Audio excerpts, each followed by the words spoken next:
The following is a presentation of WLCN 96.3 FM and WLCNonline.com.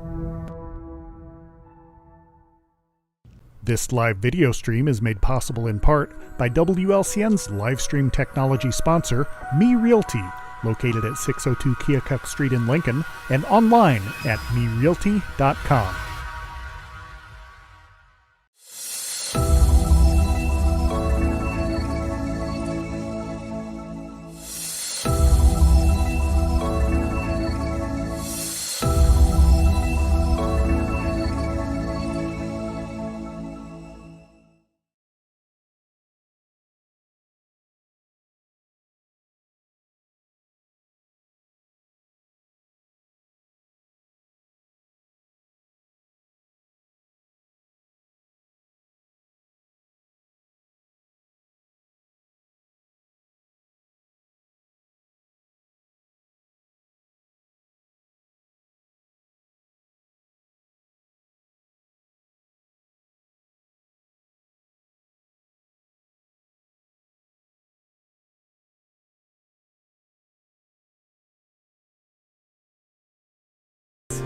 FM WLCN on this chilly spring day. Folks, listener lines are open. If you want to call in, 217-648-5510. We have Michael Schmidt from, as I call it growing up, I should not, Schmidt Marcotte, but it's actually Central Illinois Ag. So welcome. Thanks for coming here today. Thanks for having me. Yeah. Before we start talking red, green, which is better, I know you get those questions in the classroom when you talk to classes. Tell us a little bit about the history of Central Illinois Ag. Yeah, so the best history we can tell is we were started in 1898 as a blacksmith shop. They did blacksmith work downstairs, and they did buggy work, horse and buggy work upstairs.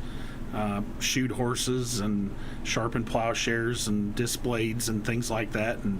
And then, we're downtown Atlanta, Illinois, and right along the railroad tracks on 1st Street. And then somewhere in the mid-'70s, my grandpa bought a piece of ground out on I-55, and which wasn't even I-55 yet. It was the old Atlanta Fairgrounds. In fact, we still have 2 marker posts that still mark the corners of the Atlanta Fairgrounds. And then in 1985, International Harvester, most people think that it went the opposite way, but International Harvester actually went broke. And so Case was owned by a company called Tenneco, which is an oil company, and they bought International Harvester. So that's when Case IH came about. And so we were a Case dealer in Atlanta, and Bill Marcotte was the International Harvester dealer in Lincoln. And my dad and Grandpa and Bill just merged together, and Bill came to Atlanta, and we became Schmidt Marcotte. So we were kind of a true Case and IH dealer. Bill's history was with the International Harvester Company. And then in 1992, Dave Evans was in Lawndale, Illinois, as a New Holland and Kinsey and some other short lines. And he did the same thing, closed his business in Lawndale and came up. And so we had, basically the whole thing. And then the C&H merger happened. So we actually had a Case, IH, and a New Holland guy all under the same roof in Atlanta, Illinois. And then I got out of college in December of 98, and we added a couple locations. And then we merged with the Dunn family, the Dunns and Reesers over at Clinton. They had a store in Clinton and Farmer City.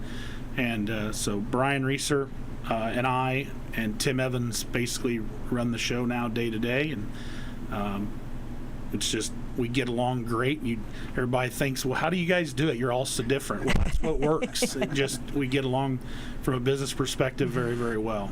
So still, if you want to call it a true family-owned business, 100% family-owned. In fact, we tell people when we interview them, we are not a corporate place. And family comes first. And if you need to leave to go to a kid's ball game or doctor's appointment or whatever, I mean, it's, there's probably not a week that goes by that I don't have, Abby's little boy AJ or Ashley's little boy Clark or, Jake, our service manager's wife, drops their kids off late in the afternoon. There's always kids around. In fact, we have a room upstairs that when we built the new building that says Little Schmidts and Friends, just because you need a place for, everybody's going to have a sick kid that, you got to have a place to go. And if you want to come to work, bring them with. Neat. That is wonderful. So before we kind of dive into now, we were talking before we went on air, the service area and how your service area has grown, from starting out and, basically started in 1898 and then from there just kept evolving. So kind of lead us into that on how you keep getting, the service areas and... Yeah, I remember as a kid, I always went with my dad and grandpa, whether it was in the semi or in the service truck or rode with mechanics out to help them and stuff like that. So that's what I remember as I was growing up and doing and coming into the business. And then now it's, every service technician has a laptop or an iPad. We've got, now a dozen on-the-road service trucks with cranes and outfitted with everything the guys need to make electrical repairs, technology repairs, air conditioning, hydraulics, you name it. We can do those repairs out in the field. And I mean, we've pulled engines out of tractors in the field, put them in the bed of the truck, bring them back to the shop and fix them and go back out to the farm and put them back in. So everything now is right now. The cell phone kind of made it that way. And, Dad always jokes about back in, probably in the 70s and 80s, Mom would call in and say, Dad just broke down in the back 80 and don't come until tomorrow because we've got the vet coming to, work the livestock. And I'm like, today they break down in the back 80 and you're supposed to know that they're in the back 80 and that they were going to break down. You should have been there 15 minutes before it happened. And oh, by the way, they need to be back up and running within the hour. Right. And instantly. We've gone to almost instantly nowadays. Yeah. And we have, I had it happen this spring. We had a hitch break on a planter, dropped it in the middle of the road, and of course it always happens at 4:30 or 5 o'clock at night. And, called in a welder. Guy went and got what we needed. We drove over, about an hour drive over, and we had them back up and planting within 4.5 hours. And that's, thank goodness we have a partner over in Clinton that, could come out with his welding truck and do it. And, I'd called Nick up here in Atlanta. Nick's like, yeah, I'll fix it tonight. And, I mean, that's great to have those guys. We got to have the help that we get. But, yeah, the biggest thing now is the people, and we're very blessed at all of our locations to have a lot of long-term people. And we rely on them every day, and they do a great job for us. I know we were talking about your service area. How far out miles-wise do you guys go? And Yeah, the easy answer is anything up to Interstate 80 down to Interstate 70 from Indiana to Iowa, Missouri, is pretty much serviceable by us in a day. The manufacturers, some of them have restrictions on where you're supposed to stay in your area. So there's times we have to, quote unquote, stay in our lane, but anything used we can sell anywhere across the country, around the world. We actually just took a grain drill and a tractor and the Degelman out to Montana for some friends, and bought a grain drill in Indiana, loaded it up, hauled it to Montana, and it'll live its rest of its life out there. So who would have thought 30 years ago it's evolved into that, and the internet, it seems like, has just made everything explode. Yeah, the internet, I remember we were talking before that, the hard disk you shoved in the side of the digital camera, it took 4 pictures, took an hour to send it. I remember with the first tractor we sold with a digital camera picture to California, and it was just because the guy wanted to see it. And today we take thousands of pictures with our phone, and videos and stuff like that. And so by the time the customer buys it from us, even if he never came to look at it, he's listened to it run, he's got 50 or 60 pictures. Abby Coors does a phenomenal job with our marketing and telling the story of the piece of equipment. Now you can run, we did it yesterday, we've got some John Deere pieces traded in, and I needed specs, and you send an email to a buddy that's got the ability to look up the serial number, and who bought it, what the specs are, when it was built, and all that. And it's so fast today, and it's nothing to get calls from all of our surrounding states every day. And we've got pockets of the country that we have customers in. We've got a group in Kentucky, I've got a group in Southwest Michigan, we've got some guys over in Iowa. It's just the internet made it that way, and then you just kind of build relationships with them, and then they tell their neighbor, and that's what's made us successful. Yeah. So I had a kudos for you. I had a couple of calls yesterday, and of families whose children you guys have nurtured along the way, have given that time to intern there, and that internship has evolved into employment, long-term employment. So kudos to you. So elaborate, if we've got some parents listening, or those kids that are coming home from college, what's a career path there with CIA? Yeah, so there's kind of two trains of thought. One, I love anything Mike Rowe does. I love the idea of kids can go to, tech schools. I love the kid that's, tinkered around with his truck. It's got the stacks out the back, that's working on an engine, that maybe doesn't want to go to college. That's fine. I've got young guys right now that they didn't go to college, and it's everything we do today. You have to be trained. You're going to get trained, whether that's on the job or you're going to go to the manufacturer's training stuff. So our guys are doing it every day. And so probably the most common path for like a diesel technician, a guy in our shop, is they'll go to Parkland or ICC or Spoon River. We do paid internships. We pay for them to go to school. We pay for their tuition. We pay for their books. Basically, the only thing I don't pay for is their lodging, their housing, and then they come out at a level 1 tech, and then because it's a CNH or a case program, and then they just start in working. Now they work the whole time in the summers and stuff like that. But I've got a young man, Keegan Mestrol, from here in Atlanta. I went to high school, all through school with his dad, mom and dad. And Keegan is going to go to, I think he's going down to Lakeland, and I don't know what he wants to do after that, but Keegan's been out there now. I think he's been there 2 or 3 years after school, taking out the trash, sweeping the floor. Now I look out the window and Keegan's helping set up a draper head, so it's just the natural progression of how it goes. And then, Ashley Clark, or Ashley Bryan, is our warranty administrator. I met her through the Logan CEO program. I'm like, who are you? She told me, I said, I know your family. I said, what are you doing after high school? And I mean, I just knew the work ethic of her family. And so I helped Ashley with her school, and Bailey from Lincoln, and works at our parts counter, does our e-commerce stuff. And, you know, we've got a really good group of young people right now.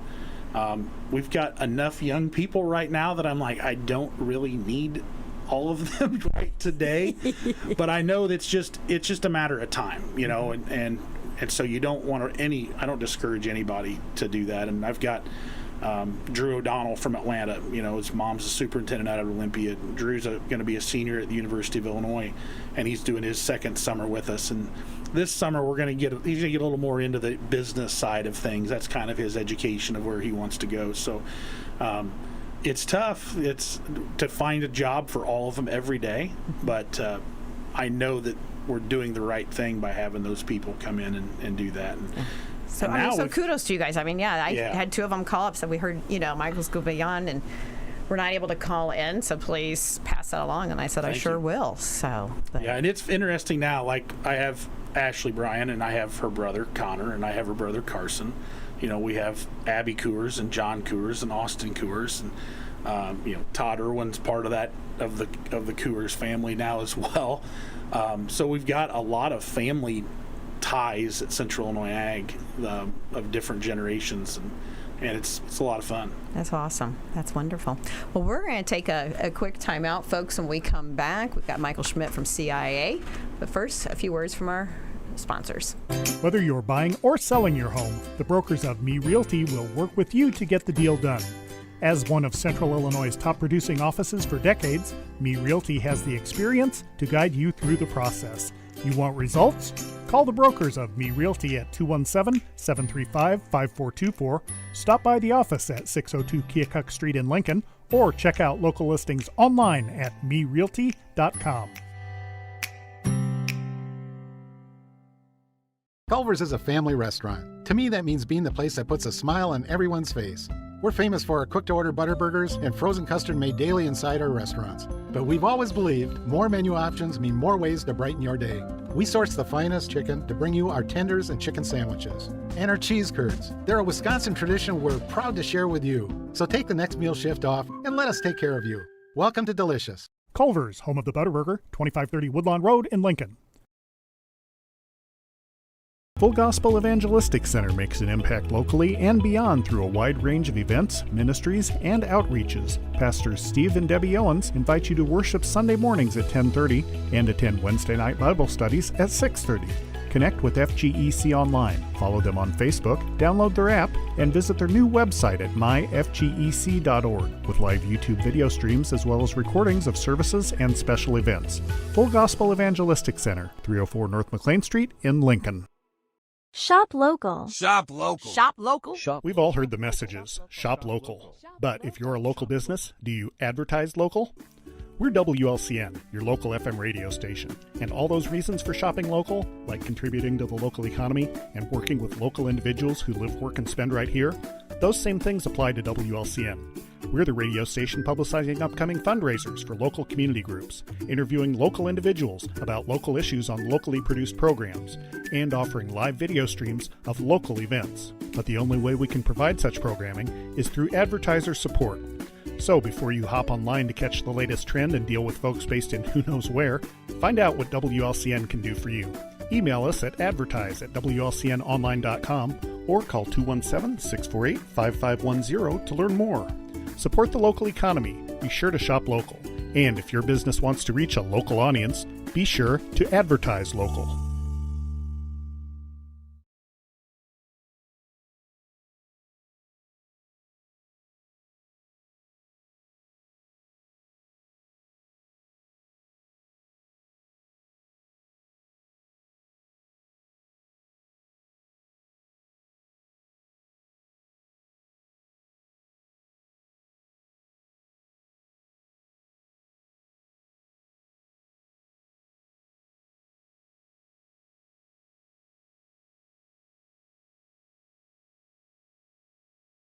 for tuning into Viewpoint on 96.3 FM WLCN. We have Michael Schmidt from CIA, Central Illinois Ag. So again, thank you. Again, listener lines are open, 217-648-5510.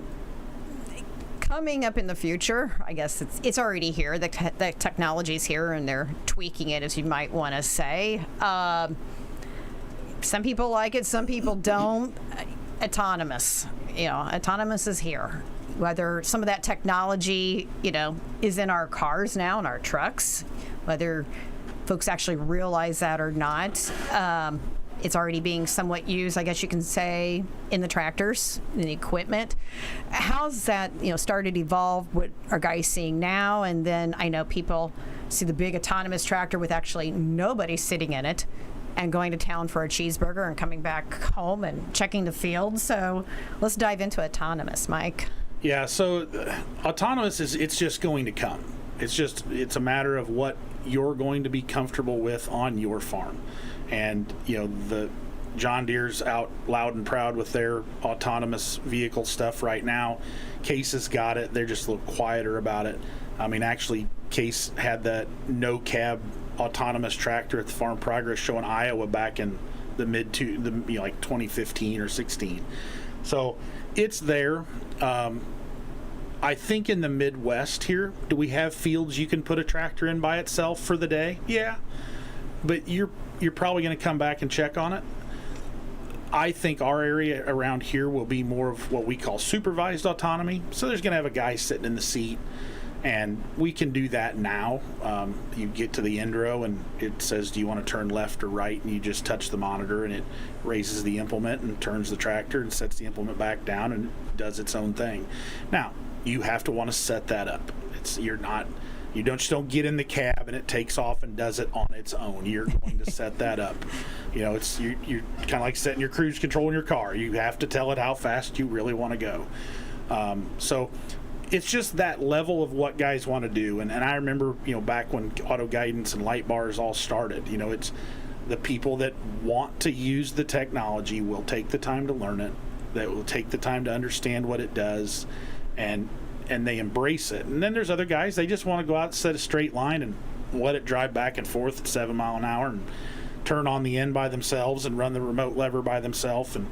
And it's the level of comfort that the customer is going to have in the future. But it's going to be limitless on what we can and can't do. So, I mean, we're going to do everything monitoring it from our phone, and we're doing that now. I mean, I can sit in my truck and watch a combine run or a tractor run, and we can monitor diagnostics and stuff like that. We can basically do all the main functions.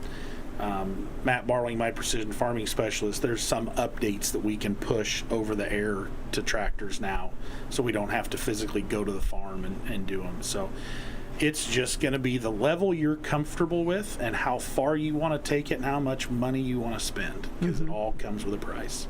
But then again, like you said, in some of the fields here in Central Illinois, even right here in Logan County, that tractor is, that true autonomous tractor that folks have been seeing, just quite not going to work or be a good fit for. Yeah. So. Yeah. I mean, Case's first autonomous stuff they did was out in California on a big carrot farm. Basically you have a master tractor with an operator, and you have a slave tractor that follows you. And so it works really, really well. And that's, I think, something we'll see on larger operations that have 2 or 3 machines in a field. You'll have one main operator, and then you can have 2 tractors that just follow you.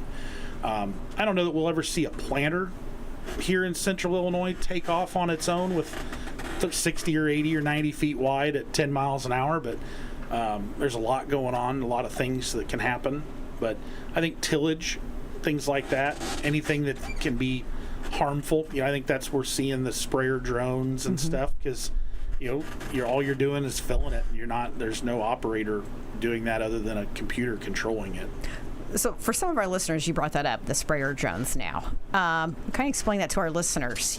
Some people drive by and, they do see the big sprayer out there. But now, how are they using the technology with drones? Yeah, so a big sprayer, those guys can cover 1,000 plus acres in a day. Sprayer drones are going to cover about 6 or 8 acres an hour is what I kind of understand. And so you have a border of the field that's on a computer screen, and it lays out a path.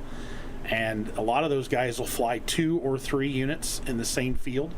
And so they just take off and they stagger them so that one takes off and goes, and then the next one goes, and then that way they can come back.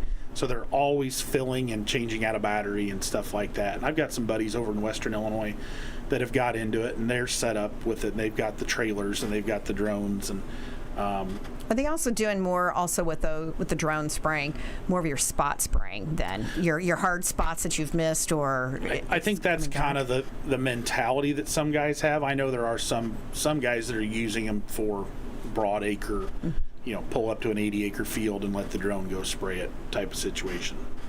So I think fungicide will be a big thing. Spot spraying is obviously an easy thing. And now with all the imagery we can get from drones and satellites and airplanes, and it's a lot easier to manage. Do you see a lot of that right here within the Central Illinois area, more of the drone spraying, or do you? No, I think the big thing in Central Illinois is still the big ground rigs. And then obviously we see all the airplanes in the summertime. Mm-hmm. One of my big customers has 4 air tractors. Then they have other guys come in and they fly out of Hartsburg and they fly out of D-Land. And I mean, they get all over the Midwest here. And then in the wintertime, their planes go south and they actually spread fertilizer on pine groves. Mm-hmm. But there are guys around here doing drone spraying, and I think it's just something that's going to continue to grow. And just embracing the technology, basically. Just what's your comfort level with the technology? It's the cover crop thing. Some guys love cover crop, some guys hate cover crop. It's not a topic you bring up on the farm because you don't know which direction you're going to go necessarily. But if you can go and put 40 pounds of seed in a drone and go out and spread 20 or 30 acres and with it, and then you see what kind of results you get. And you can go out there in the standing crop and do no damage to your corn or soybeans. There's a big advantage to that. Well, also too, your inputs, really, going into that, using the drone rather than versa, the tractor too. Yeah. I mean, obviously big sprayers now are, $500,000 to $1 million depending on the manufacturer and what all you get on it. But I think big drone sprayers, we've never sold one, but I'm going to guess they're probably in, $25,000 to $50,000, and a lot less investment. Yeah, I know. Once in a while, we do bring up COVID, the goods, the bads, the uglies, but it seems like since COVID, and for our ag guys, you watch Machinery Pete and his reports. My gosh, the used equipment now. I mean, it's still, I want to say almost golden. Really, it's still a hot commodity, correct? Yeah, there's more now. Obviously, COVID was a terrible thing that happened to this country.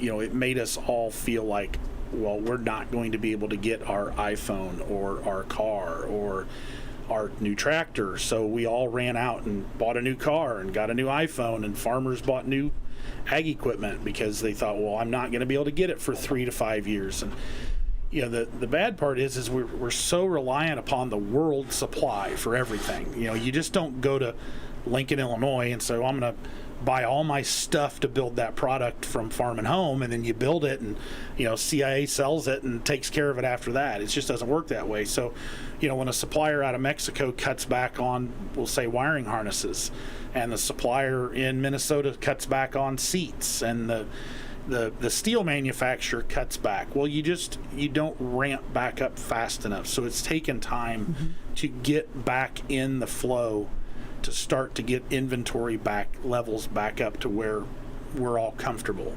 And then obviously the ag markets are not that great at the moment. So manufacturers are cutting production back down. And so there's some really good used inventory out there. We're very fortunate. We've got a select group of customers that buy new every year. And so we trade with them on a regular basis. They know what we're doing. I know what they're doing. We know what we've got coming.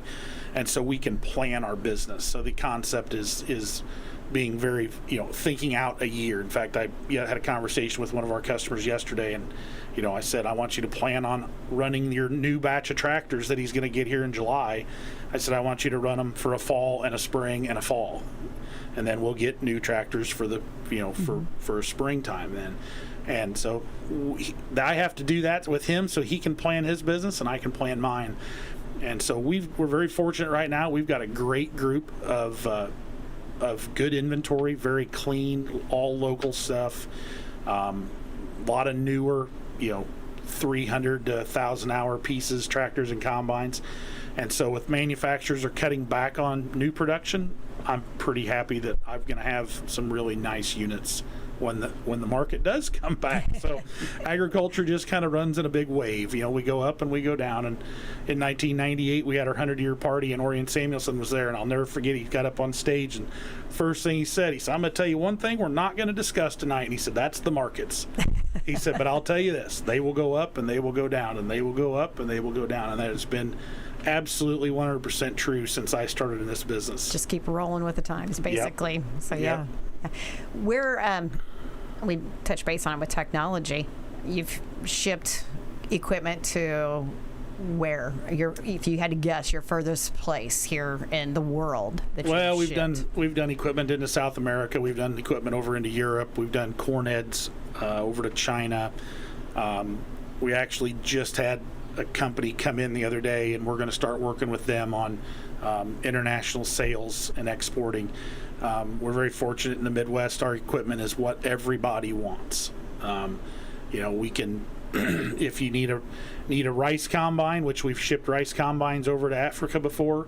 We got customer dealer friends in Southern Illinois and Missouri that we can go down and buy equipment from. If I need to ship stuff, I've got custom harvester buddies that we sell them combines. We take the corn equipment out of it and put the wheat and small grain equipment inside the combine. Anything that needs to go overseas, we take down to Charleston, Illinois. There's a guy down there that containerizes it. You would be mind blown at what you can shove in a container and load on a semi to put on a ship to send overseas. So the internet, like we talked before, it's made it a global market, and they can buy it today. They can wire the funds. We deliver it down to Charleston, and it either gets loaded on a truck and driven to a port or loaded in a container and put on a truck, and then it's taken to the port. So, talking global, we've got the Farm Progress Show in our back door, again this year. So for 2025, kind of tell folks what part does CIA play, going into the Farm Progress Show? Yeah, so the biggest thing for us, we're just a support staff for a lot of the manufacturers. So Mac, Don, Gehringoff, we work with them to have combines in their booth and help set up equipment if they need it. Case IH obviously is a major player. A lot of their equipment gets shipped into our Clinton location, and they prep it all there, and then the service guys and the company people come and drive them down to Decatur for the show, and then a lot of that will come back up and we'll ship it back out from our Clinton store. So guys, if you're listening, August 26th to the 28th is the Farm Progress Show. That's probably what a 3-week prep, to getting equipment there, getting it set up. When you start, hauling stuff equipment will start into showing up in mid-July, usually early July, and then we basically everything is there the week before. In Decatur, if you've ever been over there the week before, it's a kid in a candy store for an ag person. So we've got a great relationship with Matt Youngman and the guys at Farm Progress, and they do an awesome job of taking care of everybody. And we're going to host an event over there this year with the new AF Combine out in the field of an evening. So it's just, there's a lot that goes on. Get a lot of global presence. We'll have visitors from all over the world through our locations that week. We've got a group out of Italy that comes through about once or twice a year, and he brings different groups in. We've got South African farmers that come in, which is really interesting now with all the South African labor we've got around here. So we've got to know a lot of their traditions and stuff and how they do things. And But yeah, Farm Progress Show is a great event, and it's And if you've never been, it is neat. But you do need to get a golf cart, I say. That's my little plug. So, it's crazy now. Or take your golf You cart wouldn't with even you. think to go to the Farm Progress Show without a golf cart or a Ranger or something to get around on anymore. Yeah. It's so big. Yeah, so no. But so in closing, I'm going to kind of put you on the spot. I mentioned you do go to schools and talk to kids, the groups and the classes there. What's some of the questions that have been thrown to you that stand out or not, within our community? Yeah, so Abby Coors and I were just at West Lincoln Broadwell a week ago, and they want to know, how much money do you make? They want to know how much a tractor costs. And then you always have the farm kid that's in the room that I know most of those young guys now, and they're like, what's better? And I'm like, well, obviously I'm going to say the red stuff, but I like trading in the John Deere stuff too. I sell it just the same as I sell the red stuff. In fact, we just sold a John Deere big 4-wheel drive tractor up to Canada the other day and actually made some money on it, which is nice in this day and age. So, but yeah, the kids are fun. We're very blessed around here in Logan County especially.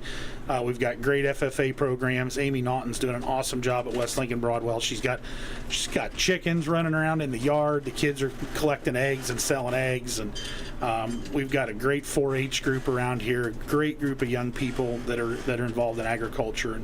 And you guys do a wonderful job supporting our local youth. You really, really do. Abby and I have a really hard time telling the youth people no. That's a really something that we're very passionate about. We want to keep these kids in Logan County and our surrounding area in agriculture if we can, and keep them here. We don't need them to go and take off to another state, and otherwise we're not going to have anybody here in 30 years. Right.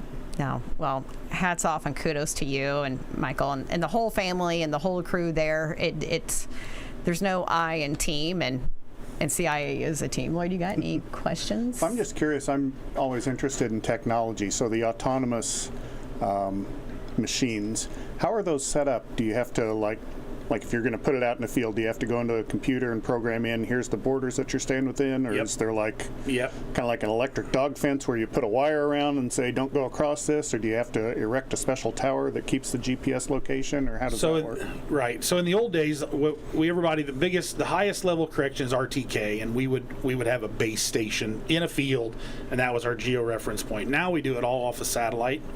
And so, yes, the customer has to go out and make a boundary. And so then the tractor will stay in that boundary. And we do that now with planters. If your planter's outside of the boundary, it'll just shut those rows off. And so we've been doing that for a long time. But the boundary will be the where it stays, and it should never leave that area. I think there's enough fail safes right now. In fact, I was listening to an interview the other day, and the customer said, they've really got it to the point, like, if the wind's blowing and it blows a corn shuck across in front of the tractor, it'll stop. Oh, wow. Because it doesn't know the difference between, is that a dog or a cat or a corn shuck or a person, that's bent down picking up a rock. So there's a lot of fail safes in place in that. Neat.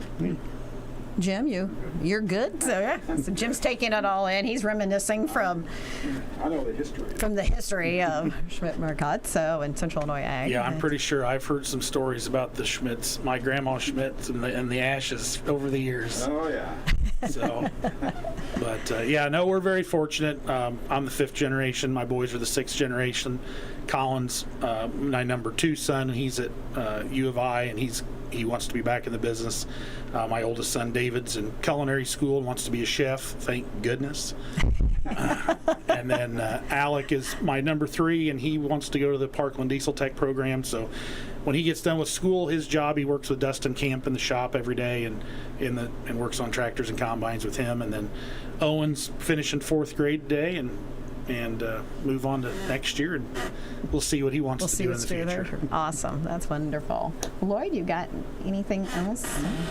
All righty. Well, folks, thank you very much for tuning into Viewpoint. Michael, thank you very much for coming. We greatly appreciate it.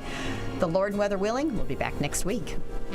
This live video stream is made possible in part by WLCN's live stream technology sponsor, Me Realty, located at 602 Keokuk Street in Lincoln, and online at merealty.com.